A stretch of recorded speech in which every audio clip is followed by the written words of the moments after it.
कार्तिक मास की अध्याय 11 की कथा। एक बार सागर पुत्र जलंधर अपनी पत्नी वृंदा समेत असुरों से सम्मानित हुआ सभा में बैठा था। तभी गुरु शुक्राचार्य का वहाँ आगमन हुआ। उनके तेज से सभी दिशाएं प्रकाशित हो गईं। गुरु शुक्राचार्य को आता देखकर सागर पुत्र जलंधर ने असुरों सहित उठकर बड़े आदर से उन्हें प्रणाम किया। गुरु शुक्राचार्य ने उस सबको आशीर्वाद दिया। फिर जलंधर ने उन्हें एक दिव्य आसन पर बैठाकर स्वयं भी आसन ग्रहण किया। फिर सागर पुत्र जलंधर ने उनसे विनम्रतापूर्वक पूछा, हे गुरुजी, आप हमें यह बताने की कृपा करें कि राहु का सिर किसने काटा था। इस पर दैत्य गुरु शुक्राचार्य ने विरोचन पुत्र हिरण्याकश्यपु और उसके धर्मात्मा पौत्र का परिचय देकर देवताओं और असुरों द्वारा समुद्र मंथन की कथा संक्षेप में सुनाते हुए बताया कि जब समुद्र से अमृत निकला तो उस समय देव रूप बनाकर राहु भी पीने बैठ गया था। इस पर इंद्र के पक्षपाती भगवान विष्णु ने राहु का सिर काट डाला। अपने गुरु के मुख से इस प्रकार के वचन सुनकर जलंधर के क्रोध का सीमा न रहा। उसके नेत्र लाल हो गए। फिर उसने अपने भस्मर नामक दूत को बुलाया और उसे शुक्राचार्य द्वारा सुनाया गया वृतांत सुनाया। तत्पश्चात उसने भस्मर को आज्ञा दी कि तुम शीघ्र ही इंद्रपुरी में जाकर इंद्र की मेरी शरण में ले आओ। भस्मर जलंधर का बहुत आज्ञाकारी एवं निपुण दूत था। वह जल्द ही इंद्र की सुधर्मा नामक सभा में जा पहुंचा और जलंधर के शब्दों में इंद्र से बोला, हे देवता धाम, तुमने समुद्र का मंथन क्यों किया और मेरे पिता के समस्त रत्नों को क्यों ले लिया? ऐसा करके तुमने अच्छा नहीं किया। यदि तू अपना भला चाहता है तो उस सब रत्नों एवं देवताओं सहित मेरी शरण में आ जा, अन्यथा मैं तेरे राज्य का ध्वस्त कर दूंगा।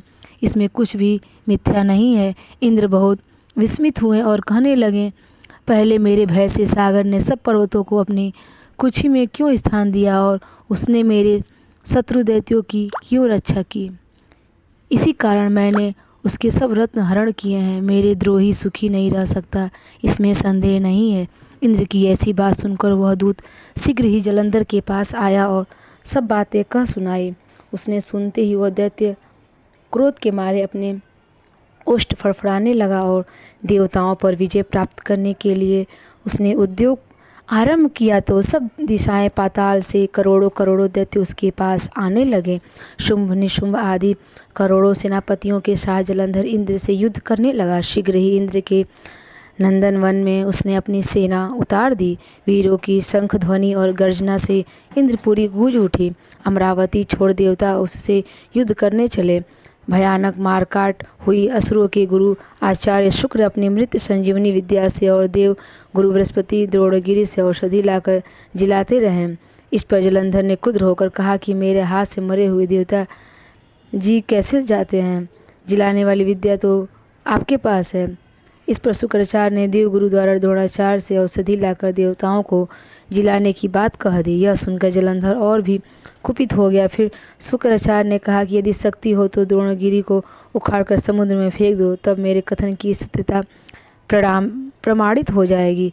इस पर जलंधर कुपित होकर जल्द ही द्रोणगिरि पर्वत के पास पहुंचा और अपनी भुजाओं से पकड़कर द्रोणगिरि पर्वत को उखाड़कर समुद्र में फेंक दिया। यह तो भगवान शंकर का तेज था, इसमें जलंधर की कोई विचित्रता नहीं थी। उसके पश्चात यह सागर पुत्र युद्ध भूमि में आकर बड़े तीव्र गति से देवताओं का संहार करने लगा। जब द्रोणाचार्य जी औषधि लेने गए तो द्रोणाचल को उखड़ा हुआ सुनने पाया। वह भयभीत होकर देवताओं के पास गए और कहा कि युद्ध बंद कर दो, जलंधर को अब नहीं जीत सकेंगे।